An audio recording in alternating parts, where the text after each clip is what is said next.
Hey everyone, welcome back. BetSperts Golf Playoffs. Joined by my friend Andy Molitor. What's going on, buddy? Yeah, it is. It is playoff season, the most exciting time of the sports calendar year for golf. It is fun. I'm glad I mentioned this last week. I'm glad they knocked this down to 70. If you want to make it the playoffs, let's not have I shouldn't pick on your. Well, you're not a Bears fan, but I don't know. Like last year, having 120 or whatever, it's just like, hey, guess what? There's like 12 wild cards in the NFL playoffs now. Kind of what that like. I would like to see it be even smaller fields these 3 weeks, like 50, 30, 10. Something wild like that. Can you imagine for the people that want? Yeah, for the people that want to see every shot. Yeah, give me 10 guys. It's fair, I suppose. In the final, but no, I'm happy. I'm happy enough with the format, and interesting track. We kind of head back south. The beginning part of the calendar has its segments where it's like, hey, we're in Hawaii, hey, we're in Texas, hey, we're in California, Florida. And then, as we get through the season, and obviously the Scottish and the Open always follow each other. So you have a little bit of links or links-ish golf 2 weeks in a row. But then it, kind of all bets are off. You bounce around based on where the U.S. Open is, where the PGA is. Obviously the Open is always links, but then it's right back into usually some bent grass stuff up north. Obviously I don't want to dig too deep into this today. I'm going to do some of it in the newsletter, but the schedule came out for next year. Yeah, some changes. Obviously, outside of the no cut things, the changes aren't really big. I think they picked probably the right mix of which ones are signature events, which I'm fine with. But kind of back to my original thought here is we're back south. We're essentially like this is not Florida, but I mean there's a shitload of water. There's Bermuda greens. There's Bermuda rough. And I mean, this is kind of an extension of what we saw at the Players, what we saw at API, what we saw at the non-existent Honda. It's kind of similar to that. There is something to maybe going back and looking at guys who played well during that stretch for the right reasons. It wasn't just, hey, they came in hot. They're one of the best golfers in the world. They're going to play well on every surface. It's more of a like, hey, is there a guy I can bump up because he does well in this sort of track? Yeah, we are back down south a little bit. I'm interested to get your thoughts, and probably today's not the time for it, but yeah, the I don't know, the signature events. I mean, we're kind of pushing your way with the 10-man field for the final. We do have a number of small field events coming up next year, but yeah, for now, 70. Like I like 70 over 125. To your point, like I feel like we do have what this is designed to be, which is really the best of the best for the most part. Obviously we have a handful of live players, which, that's another Ryder Cup discussion in terms of some of these guys that are playing some pretty good golf. I mean, 58 for Bryson at the Greenbrier on Sunday was pretty impressive.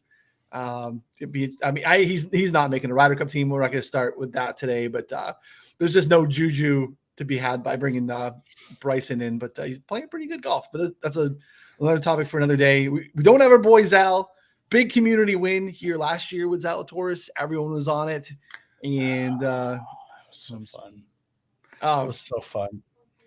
It was lovely. Sepp tried to get in the way, forced the playoff, and even that had lots of drama and was very entertaining. But everyone that we would expect that could be here is here, so we have somewhat of a typical price point on the board as far as the big dogs: Scotty, Rahm, Rory. Cantley, Xander, Vic, Hatton continues to be priced accordingly, even though he's playing good golf and not winning tournaments. COLLIN, Tommy, Ricky, that's pretty much your 30 and above. I mean, we can kind of start with the big three because I'm very interested to get your thoughts here before. Let's talk about the course a little bit more before I get your thoughts because I want some runway for your initial bets here. But you mentioned a little bit of the uniqueness with what we get down south, but a pretty stretching par 70. It's a par 70, but like plays a little bit long. Yeah, it does play a little long, narrow fairways. Kind of the narrow fairways and the dog legs make it play a little longer because you can't cheat your way around it for the most part. Obviously, to couple with the narrow fairways is the Bermuda grass green or rough that can kind of grab at things while you're trying to hit out of it, affect your spin, affect your flight.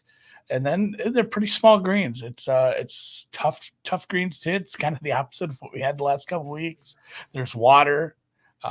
This hasn't been a regular tour stop.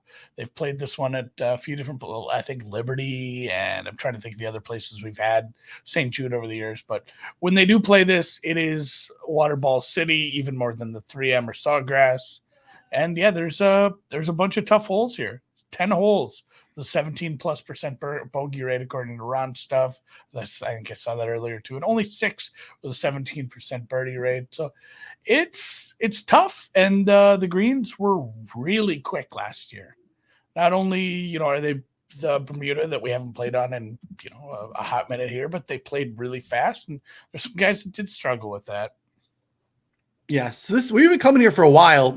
It's been in different spots in the schedule, and it's been the St. Jude, but with we had a classic, we had a WGC. I was going to say what the playoff, the timing correct. Of what we did for the playoffs. It was a different event for at sure. This point, but we had some Northern Trusts. Yeah, perfect.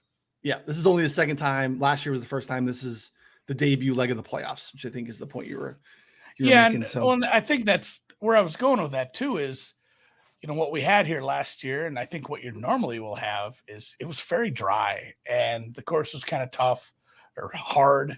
You saw that kind of play out, but the rain that we've had here over the last however much time they've had this this weather leading up to the event, it's made it really soft. So there's some pretty decent course reports saying it's not going to play nearly the same as how it played last year out here. Yeah, so we Zalatoris won last year. Finau won in 21. DJ went absolutely bonkers here in 2020, carding a 30 under. Which next closest guy was Harris English at 19. DJ went absolute berserk. When you look here, pretty large distribution of iron shots in the 125 to 200 range. We don't have a lot of long iron shots at all. We don't have a lot of little wedges. So in terms of how that dispersion goes, that helps. That makes it a little bit easier for us in terms of knowing where around 65% of the approach shots are going to come from. Finding fairways is important. You mentioned we have water on 11 holes. We have a lot of par fours because we have lengthy par fours because we only have the 2 par fives here as a par 70 course. So par 4 scoring, par 4 birdies. Even better if you use our stat database at BetSports Golf, you can get birdie rate from the fairway on par 4s, which is a unique stat that you can model. And I think that matters a lot too, because I think that kind of goes in hand in terms of how we should probably be handicapping it here, because you're not really going to be in birdie position here if you're missing these fairways. The rough's not long, but it is grabby, as you mentioned here down south. And grabby. You want to make sure that you're in the fairway to be able to score. So birdie rate from the fairway, I think, tells a different story, and you can do that with our tool here too. So, so the fields, as I mentioned, I kind of ran through the top of the board, 30 and shorter, but obviously it's a big 3 event. So we have to probably start there with their own tier at this point. I think Brooksy's earned his way there in major season, but he is not here. So Scotty, Rahm, and Rory, anything bited you at the top, Andy? Yeah, and if you want good putting on the surface, I suppose it's Rahm, but I did end up with Rory based on some of the pricing I went through and ran, and I hate it because I don't usually cheer for him, but it's not who I like, it's who my numbers like. And I looked at this, and just based on what I think is actually important here, I kind of like his tee to green play better than some of the other golfers near the top, and he's over 10-1 at some places. I think he should be sandwiched in between Rahm and Scheffler, and I don't know, undervalued, I suppose, because a lot of people didn't see his Scottish Open play. We didn't have that, the timing of that. Nobody except the hardos like us ended up watching him outduel Patrick Reed early in the season out in the desert. He has wins this year, and they were against good fields. They just didn't happen on our TVs at 3 p.m. on CBS on Sundays. So I don't know if that's truly affecting the market whatsoever, but Maybe I think some of the early season struggles, that he missed the cut here last year. He didn't play particularly well in this course, but he's a good fit with his tee to green play on the soft conditions we're looking at here. Plus, he has the distance plus accuracy off the tee to kind of work his way around these dog legs, and it'll take some of the bite off how long this track is for a par 70. And, I like it. if he's one of those two that's just kind of right there, and I know we have he backdoored another top 10 at a major, but his results have been pretty steady, even if the rounds are coming in the wrong order and he plays better with the pressures off. But this isn't the Tour Championship yet, and I mean, how did he play in the Tour Championship last year? He had a really nice finish in the Tour Championship last year, and backdoored Scotty. Yeah. I had him as I think 10-1 was a end of the year winner for me there, and yeah, it was really nice. Yeah, I think he went eighth and first in the final two playoff after and I wondered about that too. That sort of motivation kind of bugs me a little with some of these guys. That was the only thing that would have kept me off him. And it's truly one of those absolutely, narrative based, qualitative kind of things where someone who's just basically can't not qualify for the last two events. Like, you have so many points that you're just going to move on no matter what. Like, is there a little bit of a kind of punt on this if you don't have a good Thursday feel to this for some of the really top guys? I wonder what happened with Rory last year on that. I don't know if that was the case, but it does feel like, there's a little bit more motivation for the guys further down the board to keep going one more week. And I know I ragged on that last week because I said, hey, this guy needs a top 17 to qualify. Well, that's what he needs. Doesn't mean he's going to go do it. That's hard. Like, these guys are trying to get a T1 every week. Everybody, they all want to win this thing. They want the most money possible. Like, what your expectations are for yourself and what you need to keep moving on are, two completely different things. So kind of shitty narrative based stuff that I'm kind of just pushing off for now. The interesting part to that is that this is the first time, and with the reduction in field size, this is the first time that this is a no cut event. So, like, you don't even get the benefit of the days off by mailing it in. It's not like he can get to Chicago earlier because he just wants to slam the trunk on Friday afternoon because Thursday got off to a bad start. So last year, that wasn't the case. You'd be able to move on and get to the BMW a little bit earlier. So I do think that is an interesting point that you're making. Good point, though. Good point. You don't get just, hey, I'm going to head up to the second week here and go golf. Just get ready for the next one. Focus in, like you're here no matter what. You can withdraw, but that's kind of a bitch move. No, yeah, it's a bad look. So yeah, that's a good point. And, question from the audience: Dirty Mert DFS asks about Tony Finau this week. It is a weird. There's a bunch of guys near the top like that. It's like I'm not 100% sure how I feel about them based on kind of the arc. We're eight months in now. Played a lot of golf, and some of these guys we've been watching play quite a bit during the swing season as well. And there's certainly ebbs and flows to the season, and it's hard to take all that information sometimes and come up with a salient argument for how they should be playing in this one. But what are your thoughts on Tony heading into this? He hasn't been good. It was a little bit better of late, I guess. So I'll back off of that a little bit. But the putting last year at this time, he got just white hot with the putter. A little bit better at the 3M. That's a place that he's fared pretty well. But really, since then, he gained strokes putting in Detroit. That was the first time he had gained strokes putting since April in Mexico. And it's been bad. And some of the putting has been like really bad. It's not like he's like barely lost strokes putting. And really the rest of the tee to green stuff has been pretty off brand, I would say, for Tony as well. Like losing strokes on approach, barely gaining or losing off the tee. It's been kind of sporadic. We've seen that. Like, he wins in Mexico, T23 at Wells Fargo, and then we're really dry for anything even sniffing T20 for like the next 7 starts until the 3M. We haven't seen him since that. So I mean, yeah, if you want to say, hey, course history, he won here, a couple of years ago. Sure. I'm not seeing it.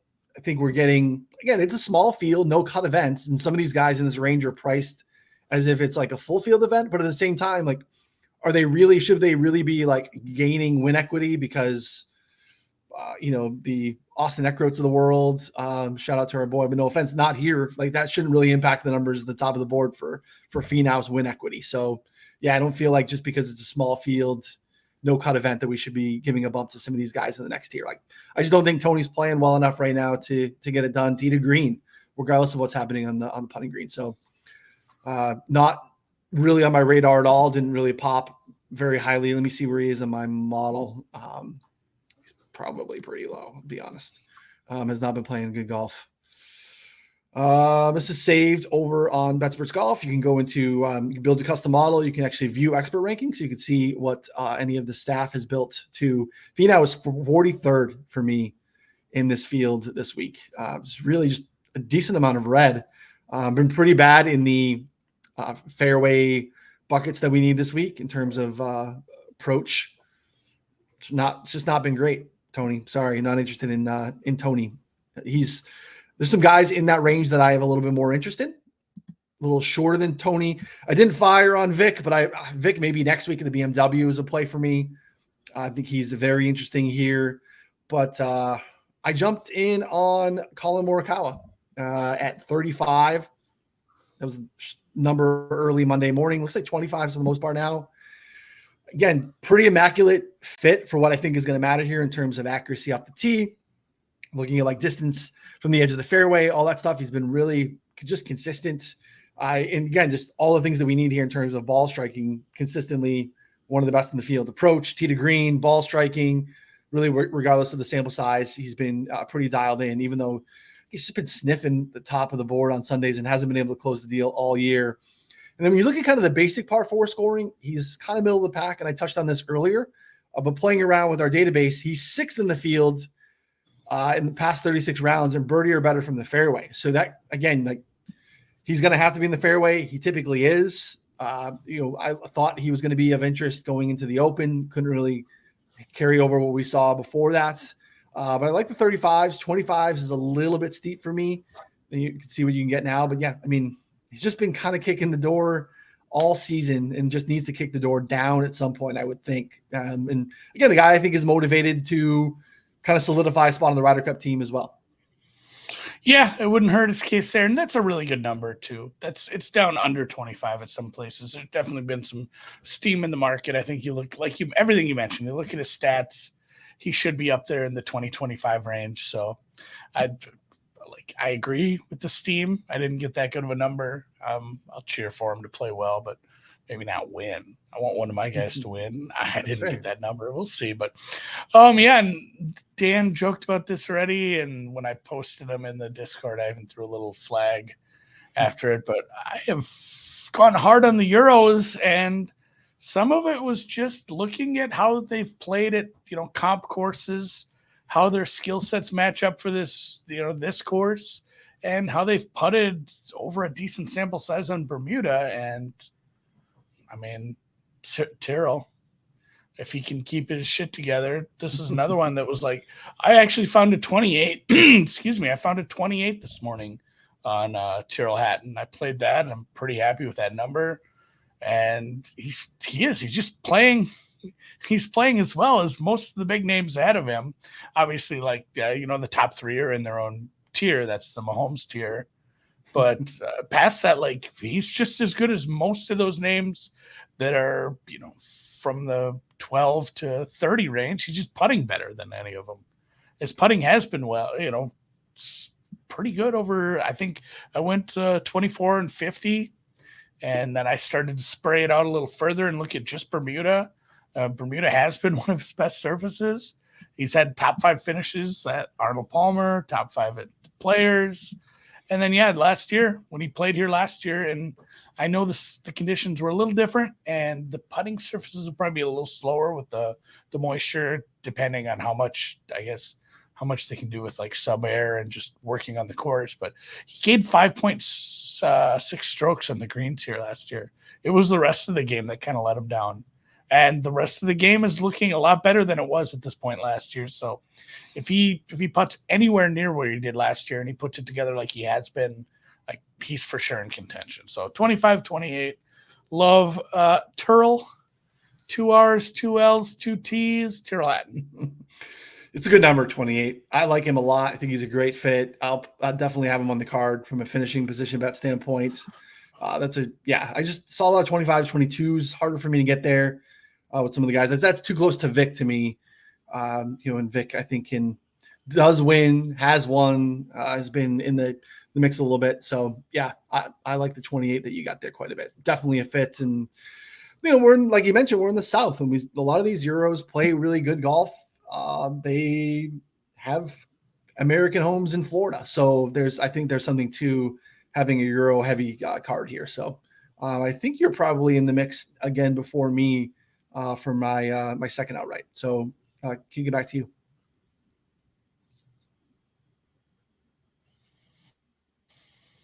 Yeah. Oh, I like glitched there for a second. You're slow. Am I freezing? It's usually me, but I don't think it's me right now. Producer Dan will tell us. No, I'm probably just. I have like 500. You were pixelated, and now you're not. So I think it was you. Yeah. Yeah, I just closed like 3 Chrome windows that had like 18 tabs each. I think that probably hurt me. But yeah, another one. Tommy Ladd. We've seen it. It's been close a little here and there, but another Euro. Basically, the whole Ryder Cup team. I should find a couple. You're betting on all the guys that don't win. I know these are the guys that almost win, and maybe this is it. But yeah, and this is another price one too. There's 35 out on Tommy. I was more than happy to take that. It's kind of a similar setup to Hatton.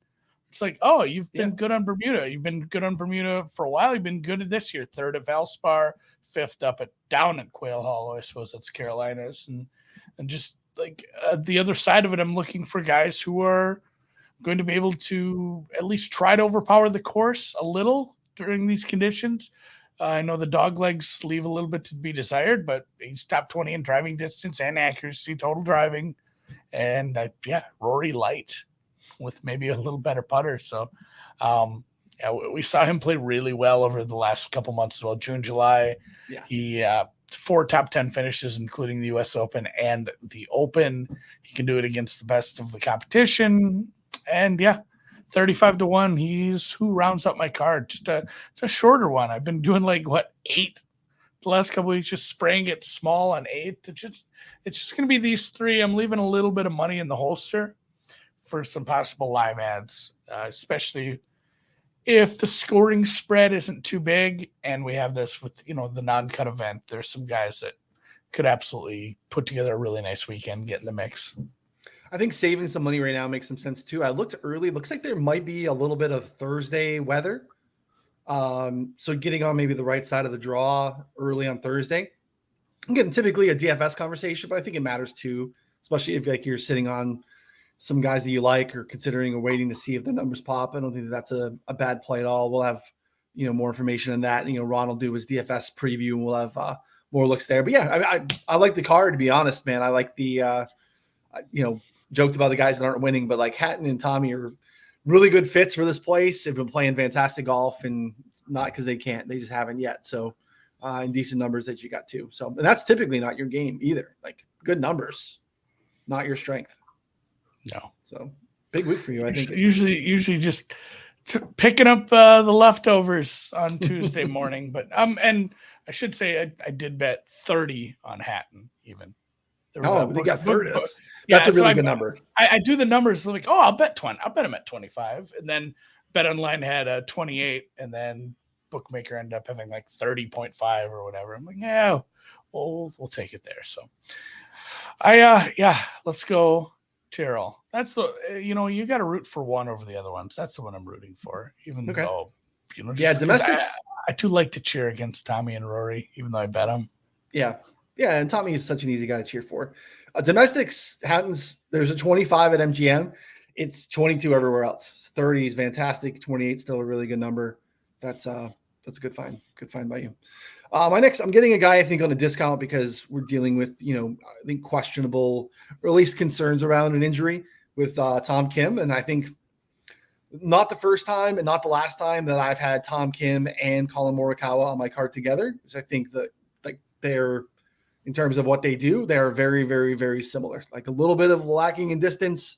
They can maybe be around the tour average, but up and down with the putter at times, but just tee to green as dialed in as it gets. And we've seen early with Tom Kim, and again, didn't defend his Wyndham title last week because he went out in late, I think Thursday night after his first round at the Open Championship, tweaked his ankle. It was so bad that he went out and shot 67, 67, 68 at the Open Championship and finished T2. So I don't think it was that much of an issue. I think he was limping around, Ryan. Like he legitimately wasn't. I mean, he looked like he was fucking hurt. And then he's he goes 67, 68. I know. That's crazy. I guess he has a good ankle taping guy. Yeah, I think he just knew, look, there's 20 million at the end of the rainbow here. It'd be great to go and defend Wyndham, but like to play, 4 weeks in a row like that on an ankle, let's just give it a week off. I think he's probably fine, but I think that's baked into the price here with a 50 on young Tom Kim here. So I feel like I'm getting a discount. And when you look a little bit, and again, he's just turned 21. We don't have a long history, but he's been a little bit of a streaky form guy. Like he's kind of stacked strong finishes on top of strong finishes. And, T6 heading into the Open Championship, T2 there. I think the form can continue. Showed pretty well here last year, T13. Again, just finding fairways, elite tee to green, and hope we can catch a little bit of magic with the putter at 50, I think is a good number on young Tom Kim. Let me see where we're at now, where you can get Tom Kim. Yeah, so like domestics, he's down sub 40 for the most part. Looks like Chris is a 45. Everything else is 33, 35. So yeah, I feel like 50 was a good number, and discount based off of the ankle injury. So are we going young? You call him young Tom Kim and old Tom Morris? Old Tom Morris. Yeah. I guess there was a young Tom Morris as well.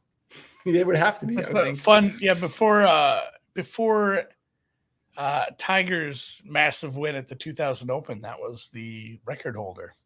So I know the name. And I guess he's kind of like the guy from 200 years ago when golf was first getting started, but he won that was like the original record that Tiger had to beat. It was like he won the Open Championship by 13 or 14 strokes, like in 1860. It was like during the Civil War, and that was the record that Tiger had beaten for the biggest win in a major. Which God, that still was just such a bloodbath. Wild that the 2000 U.S. Open and the Civil War, both of those. Lot. So what else we got? That's it. My card's complete. It's matchups from there on out. So I have a couple of the guys that I was circling the wagon on, and I fired at one of them today. So I will kind of speak to a little bit about those guys. And look, some of it makes sense. Like you're running recent stats, some guys that have won recently are going to populate pretty well in your model. But also when you look at like a little bit of course history and like course fit too, they actually work here as well. So it's not just form, it's a little bit of fit as well. Brian Harman's playing some pretty good golf. I don't know if we know that, but he last time we saw him, he was pretty hot, dominated at Liverpool and made that pretty boring. But heading into it, it made sense that people were on him T2, T9, T12. So there was some pretty good form, and he was T3 here last year. Again, you think about what matters, finding fairways, that makes a lot of sense. JT Poston is absolutely white hot. Tremendous form. T7 at the Wyndham last week. That's his fourth T7 or better finish in the last 5 starts. He's just, again, like 55-1, maybe a little steep. Like I think you're paying for that form. It probably would be, again, he and Harman will be finishing position bets for me, as will Lucas Glover. Obviously, nice win for the glove last week. 100-1 this week. You could still get out there. But again, like Harman, he didn't come out of nowhere. If you've been paying attention, he missed the cut at the 3M, but T4, T6, solo 5th leading up to that. And just like Harman here last year, T3. So a really good course fit for what he's doing right now. But I did fire this morning on Corey Connors at 70. I thought that was a bad number. Again, just Tee to green, I think, matters a lot here. We know Corey can be pretty volatile with the putter. He's had some decent finishes here, been pretty consistent, like right around, T30 or so. So he hasn't really sniffed the top of the board, but a little shorter field probably helps. Again, I expect him to find fairways and give himself a lot of birdie looks.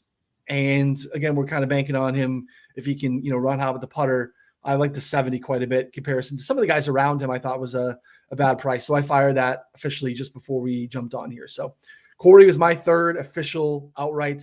And again, I'll have the full finishing position card. Tricky week. I like to hang out in the T30, T40s. Those prices are a little steep in a 70-man no-cut event week. So we'll have to get a little bit unique and probably play most of the finishing position bets over on MGM this week because we get those ties paid in full, which is really important. Yeah, a little different with that. I mean, there will be guys that just struggle. Wouldn't surprise me if you see a withdrawal or two, and that'll help spread out the scoring a little bit. Yeah, I would opt for some ties paying full in this week. Yeah, I don't know any other. Might be kind of a short one. We don't have as big of a field. It's also NFL season. I'm more worried about how much Jordan Love is going to play on Friday than who wins this one. Obviously, I'm excited to watch this. I love golf, especially early morning golf, Thursdays and Fridays. I'll see how much I take in, but I'll be on vacation this weekend. I'll be watching golf from basically the Wyndham, I guess. I'll be down that way. I'm planned out a week late. I should have gone to the Carolinas a week earlier. I bet I could have talked the wife into letting me go for a day or two. Jealous. But yeah, next week. So I did want to mention that I won't be on next week. Ryan will be either solo or pulling in some rando to talk golf with them, which could be fun too. I'm not sure. I'll leave that up to him. But yeah, I'm going to be going. I'll some matchups. I don't know what days I'll be going. I won't be going Tuesday, so I'll be able to do a show from home. But I'm looking at about a 45 minute drive to Olympia Fields for me to get over there and taking some top 50 in the world. Should be an entertaining week. Oh, for sure. Did you have any schedule thoughts? We got some time, I guess. I don't have a meeting till 11 now. We just kind of rip through this one. Ryder Cup thoughts, schedule thoughts before we go.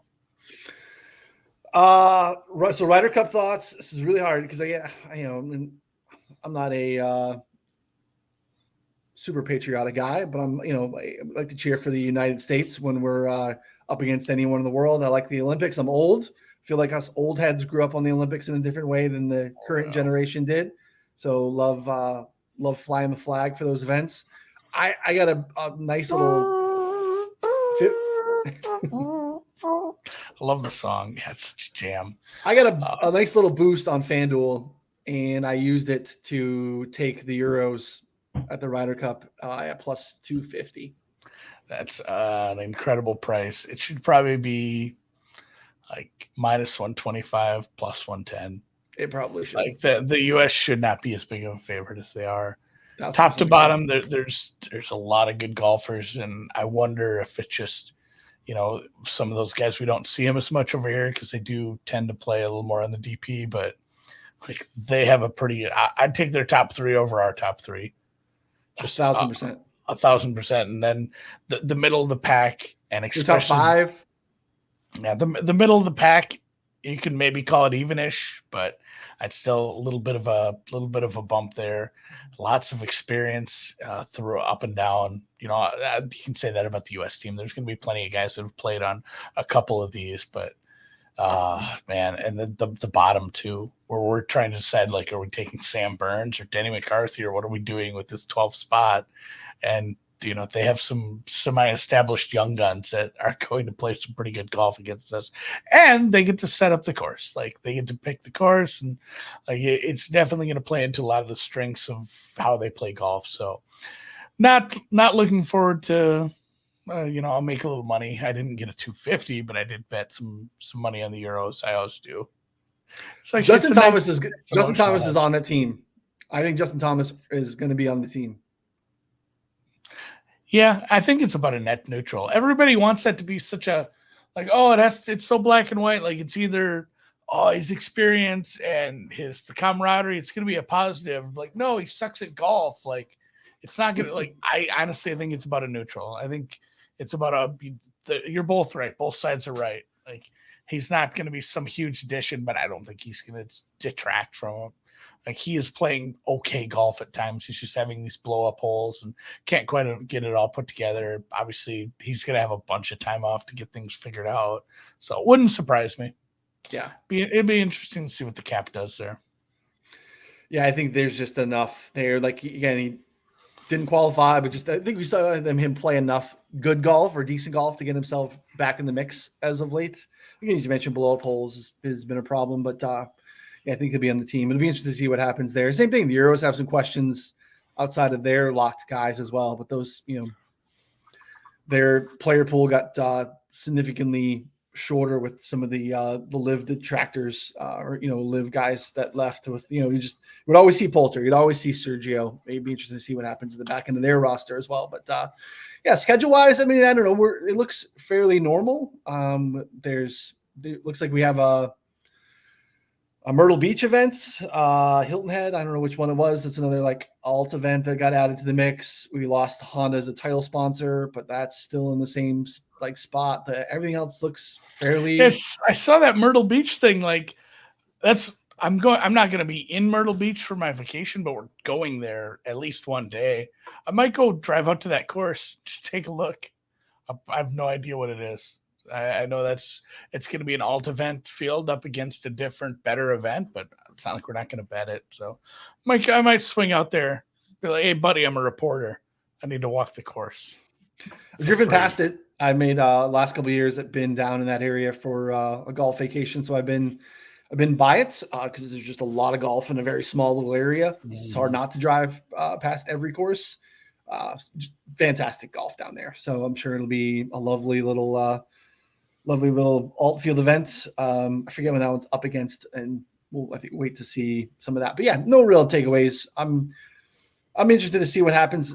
I get why some of the guys bemoan a little bit of the no cut small field stuff because they don't think we see a Lucas Glover situation like last week. I don't think we see Kurt Kitayama win it, API and some of those things. So whatever, we want to see the best play against the best more times than not. I think it's interesting that they've stacked a lot of these signature events on the back of majors. So like they're talking about having, we'll ride that like momentum of us watching the best compete against the best multiple weeks.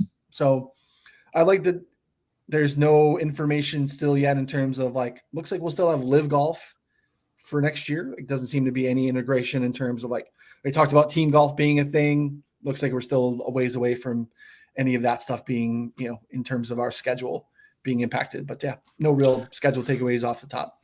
Yeah, and for sure. So the Myrtle Beach one will be alt event for the Quill Hollow for Wells Fargo, so they won't be far apart, just both in the Carolinas. But that's another thing too. When we start talking about these alt events, we start thinking about like, Barracuda, Bermuda, Puerto Rico, some of the real shit fields. But like, if it's an alt event field where there's only 50 or 70 guys in the other event, these alt event fields aren't going to be that bad. Like, yeah, hey, there's going to be a bunch of half decent golfers that just didn't quite qualify for this.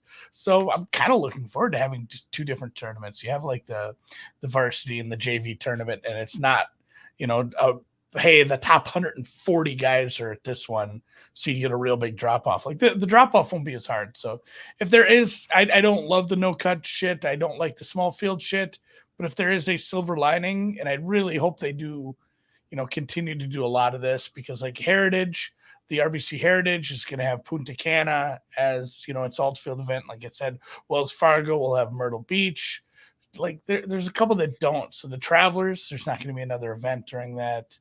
I'm trying to look. The Genesis, I think maybe Mexico's the week after. So I'd like to see more of that, where they throw together some more of these alt events across from maybe like all of the signature events. If you're gonna have a small field, like go let 100 guys go golf somewhere else. I for sure would like to see that. So yeah, and then of course we get the 3M moving to a weird spot right before the Olympics in Paris. As we already mentioned, we're big Olympics guys, but I remember that I was up there when Reed was announced that he made the team, because remember they made some last minute changes to the team, and we're at a point where Patrick Reed had to fly from Minnesota to Houston to pass a series of COVID tests so that he could fly from Houston to LA to Japan to get out there to start playing golf. I'm like, well, it's gonna take him like 2 days to get to Japan. I don't want to bet on him, but it'll be interesting to see, because I just expected him kind of to withdraw. Say, fuck Minnesota. I'm going to the Olympics. And congrats to Xander. Again, pretty proud of him for getting us a medal in that one. Good job to you. And the best part about Olympic golf, to kind of close with, is that they'll have playoffs for medals. Like, hey, 3 guys finished tied for second. Okay, we'll split the checkup. You can't split a medal, baby. You're having playoffs. They had. I feel like there's a couple guys. Yeah, it was a big amount of people for third, and CT Pond won the bronze medal in like some 8-for-1 playoff. So there's some things to like. It'll be interesting to see what. There's lots of good courses in France. Obviously, they're playing it where they played the Ryder Cup a couple years ago. Oh, really? That one? Yeah. Yeah, I was gonna say I don't know where it is, but I bet it's been decided, and all I have to do is Google it. So excited to watch a couple European events over the next year.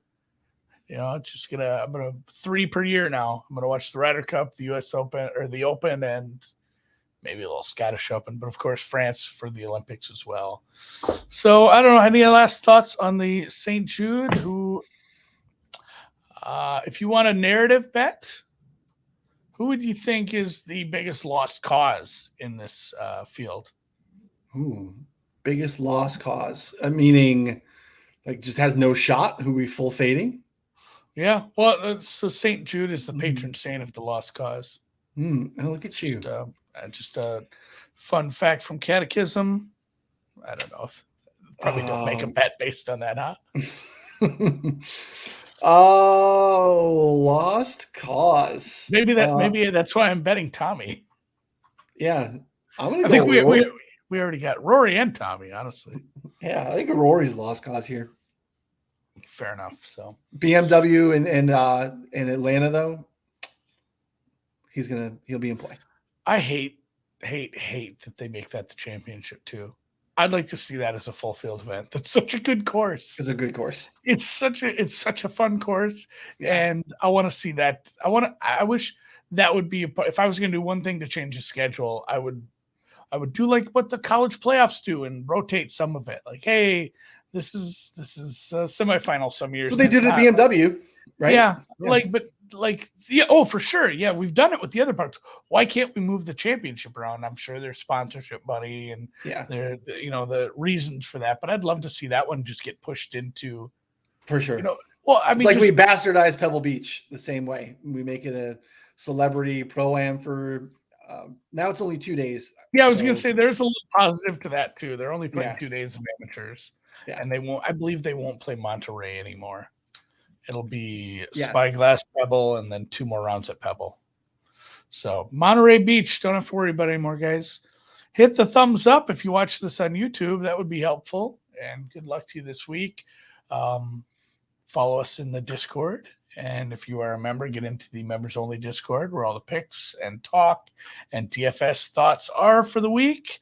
If you want to make your own custom model, you can do that on the website. Monthly subs. How much is a monthly sub, Ryan? It's just $19.99, Andy. Just $19.99, guys. Pretty cheap. Not a lot of money. Check it out if you want. If you're hesitating and you think you can talk me into it, DM me. Maybe I'll give you a discount code to try it for cheap for the first month. My DMs are open-ish. I don't know how that works. All the time. Yeah. DM me and maybe I'll give you a sneaky code if you want to try it out. So, in fact, I will. If you DM me and say, hey, I'd like to try it out, I'll give you like a half off code immediately. I have the access and power to create promo codes on the website somehow, some way. With that, I'll say goodbye for me and for Ryan and for producer Dan. I'll see you in 2 weeks. Enjoy vacation, boys. For the championship. Enjoy the playoffs, guys.